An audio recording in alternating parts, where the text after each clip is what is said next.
Live NFL trivia every Wednesday night on Twitch at 9 p.m. Eastern. Come show off your football knowledge for a chance to win cash prizes. Check the link in the description to find out more. And now, on with our feature presentation.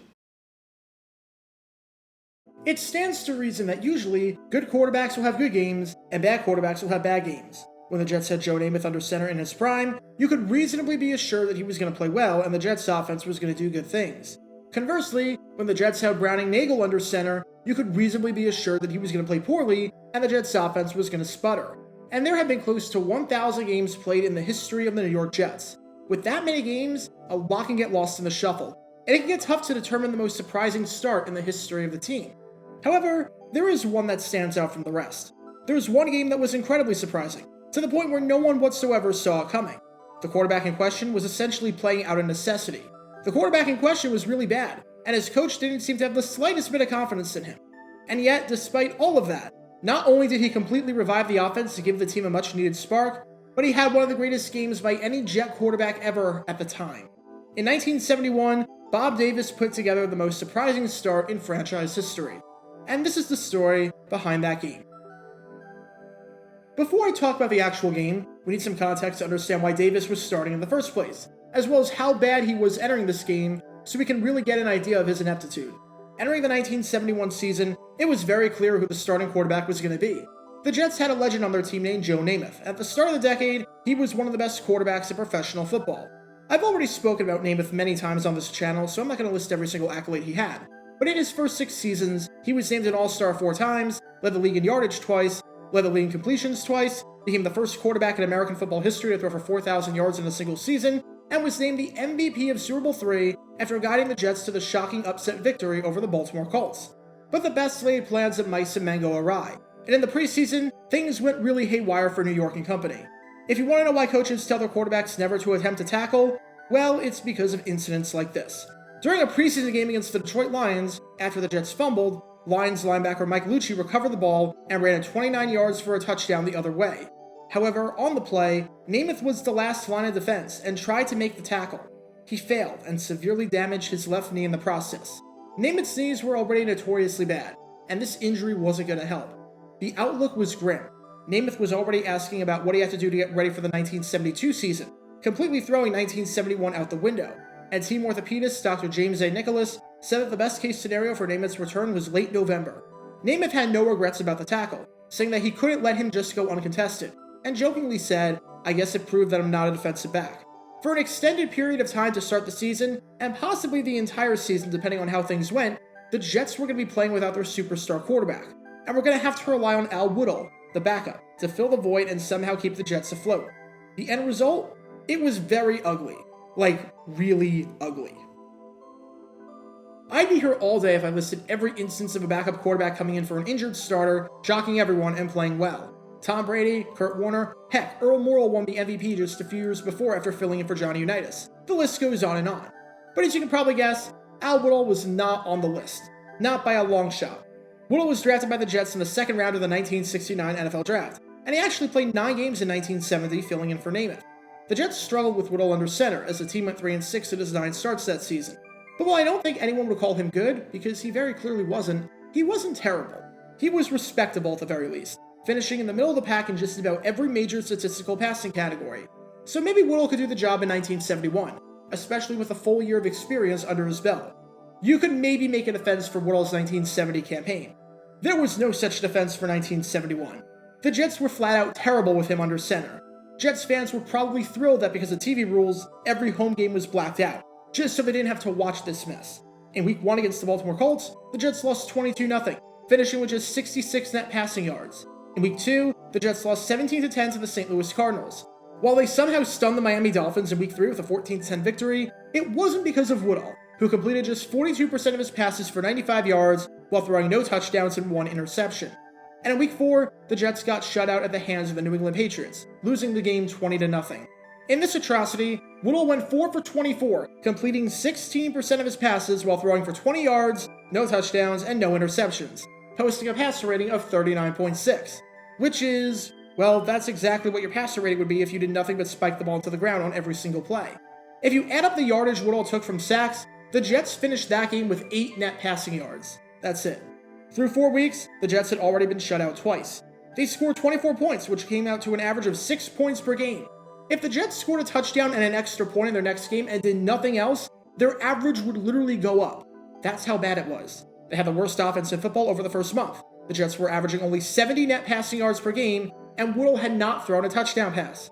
Especially after that disaster against the Patriots, it was time for head coach Weeb Ewbank to make a change and try to do something to spark this atrocious offense. It was time for the Jets to put in the third-string quarterback, a man by the name of Bob Davis.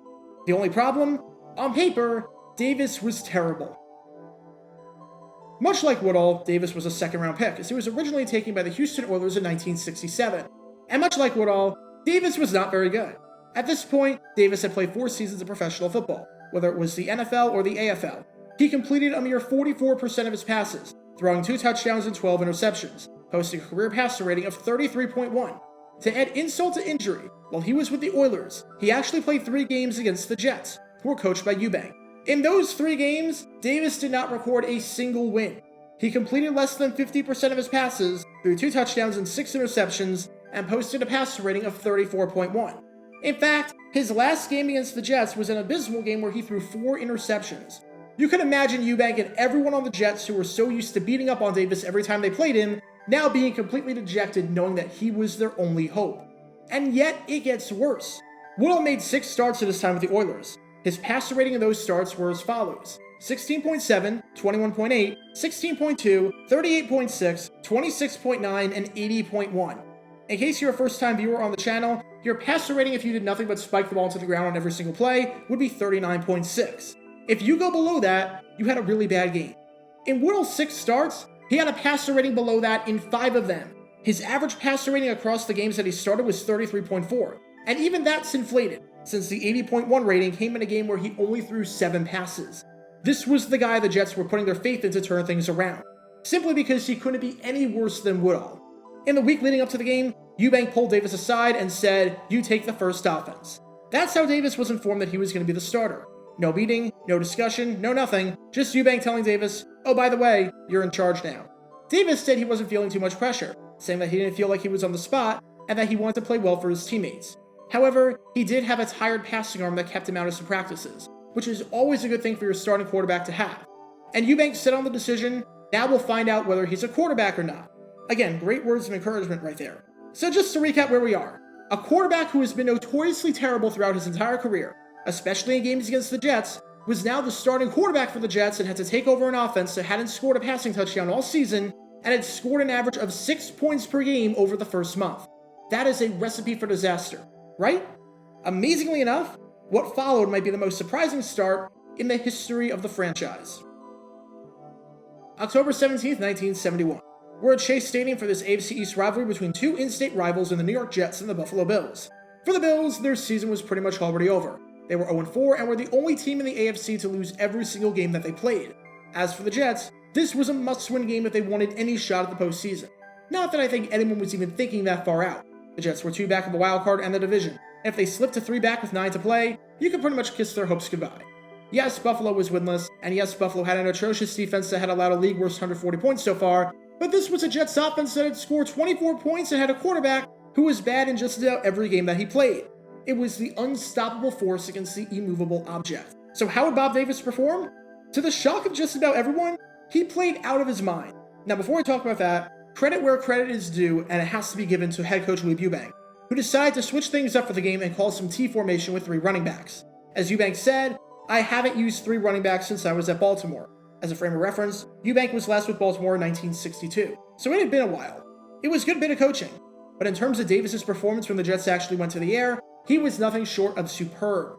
The Jets, who scored 24 points all season, had 28 points in this game and picked up their second win of the season, taking it 28-17.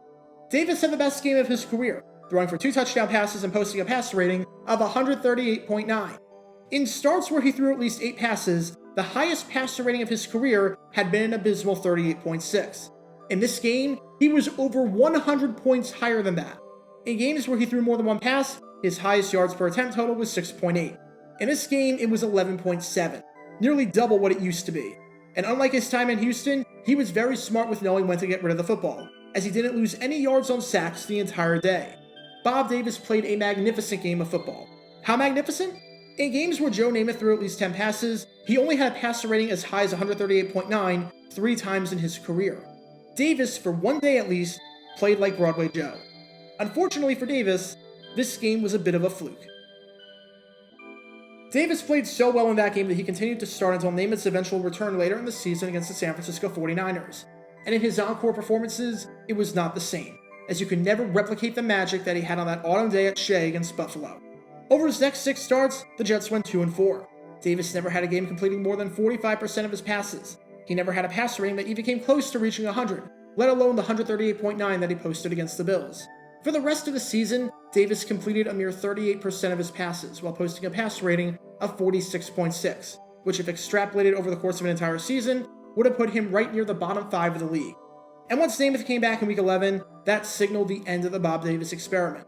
He started one more game over the course of his Jets career, which was a 26-10 loss to the Cleveland Browns where he completed just 5 passes, had 24 net passing yards, and posted a passer rating of 17.4. Davis then found himself on the New Orleans Saints in 1973, where he was somehow way worse than he was with the Jets or the Oilers. In 2 games with the Saints, he went 5 for 17 with 14 passing yards, negative 22 net passing yards, no touchdowns, 2 interceptions, and a passer rating of 0.0. And after the 1973 season, he found himself out of the NFL, never playing again. And that's what makes this game against the Bills all the more remarkable. At the start of his career, he was notoriously bad. At the end of his career, he was notoriously bad.